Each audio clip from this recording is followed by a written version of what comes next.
Please like, share and subscribe for more videos. Thank you.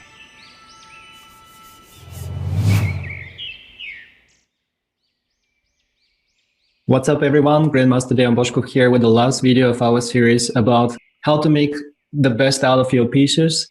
This time we're going to talk about probably the most important thing when you're attacking and whenever you're conducting some combinations. This is that the balance should be in your favor, the attacking balance, meaning that sometimes even with lesser pieces, but better coordinated pieces, you can get to the opponent's king and you can eventually checkmate him. We are starting with a very nice fresh example from the practice of the world champion Magnus Carlsen. Here is facing Hikaru Nakamura in a very recent game. Magnus's last move was bishop to e5, so he's bringing more pieces and he's eyeing the king side. And taken out of the context, Black's next move, bishop f8, is, well, it's not that impressive, but actually Nakamura's last moves were rook e8 and rook e7. So he wanted to play bishop f8 to defend that pawn on g7, and this makes a lot of sense. This is something that people do in this situation, and now it seems like everything is defended in his camp. Except that this is the miracle of combinations. Sometimes you're doing the things the right way, but one little small detail can change the evaluation in your favor or change it in your opponent's favor, and that's exactly the case here. The bishop is defending the important g7 square, but there is an even more important square in this situation, which is the time for you to pause the videos and try to find it. White is winning, not with the help of queen g3, which Carlsen played in this situation, but with the help of another move, and this is sort of surprising move, but at the same time it's a forcing move, and you are obliged to look at the forcing moves in any given position. The capture is forcing. After you take it, you are winning at least a pawn, because if Black captures with either of the pawns, let's say with this one, there is the move knight f6. So here we see that the bishop on e7 was standing superbly and it was defending that beautiful square. Now he needs to take, but then there is mate on the g file coming, or he's dropping the queen. Similar to that, ed5 will be answered that way as well. And if queen d5, there is a slight difference after knight f6. You can still do queen g3 and bishop takes f6, which is winning, but you can also take on f6.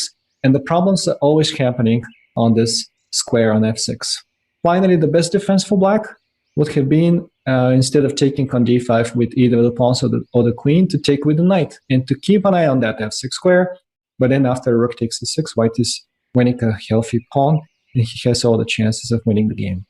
Fast forward into this game, and this is the critical moment of the whole match.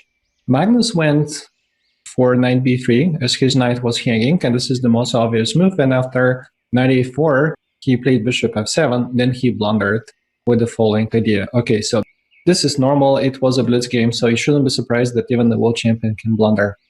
But that's not the really important thing about that one. So far, Magnus nevertheless played a really brilliant game, and had he had found the move bishop f7 first, rather than going knight to b3 retreating, we might have seen one of the most amazing situations that I have ever seen, honestly, in a real game, in which one of the sides is completely dominating the other side. Even though everything is equal, and even though there are just pawns left on the king side, and most of these are immediately considered a draw, this one is a different one.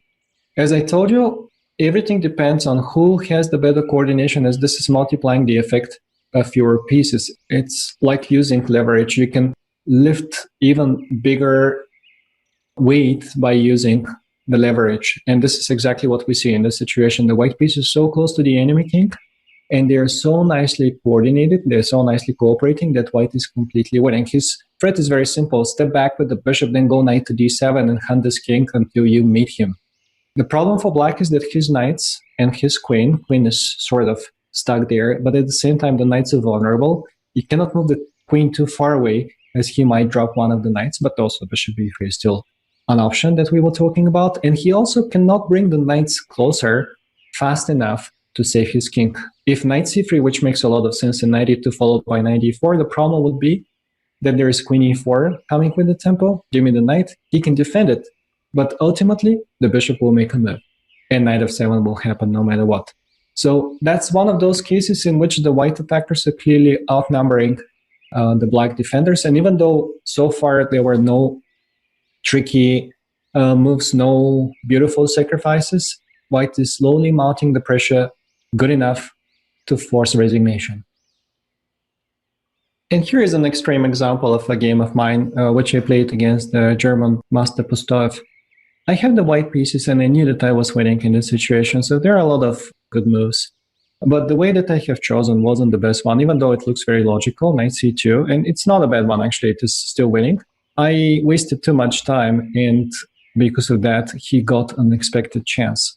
So he went for g3, I played queen d8, which was my idea.